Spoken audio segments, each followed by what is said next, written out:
Syederalun jajaran Rutan Kelas 2B Banda Aceh menggelar kegiatan razia atau penggeledahan rutin di kamar hunian warga binaan pada Kamis 15 Juni 2023 malam.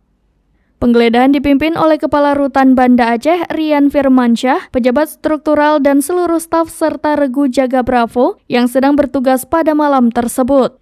Rian mengatakan petugas sesuai SOP menyita segala benda terlarang yang dapat mengganggu keamanan dan ketertiban di rutan. Kemudian dilanjutkan dengan melaksanakan penggeledahan atau razia rutin di kamar hunian dengan diawali menggeledah badan WBP serta seluruh barang terindikasi terlarang di kamar hunian tersebut. Selain melaksanakan razia kamar hunian, Rutan Banda Aceh juga melakukan tes urin secara acak kepada warga binaan dan hasil tes urin tersebut menunjukkan hasil negatif. Dari razia kamar hunian tersebut ditemukan beberapa barang terlarang di rutan berupa 1 unit HP Android, kabel listrik, dan juga barang tumpul lainnya yang nantinya barang sitaan tersebut akan diinventarisir dan kemudian dimusnahkan. Dari Banda Aceh, Indra Wijaya, serambinews.com.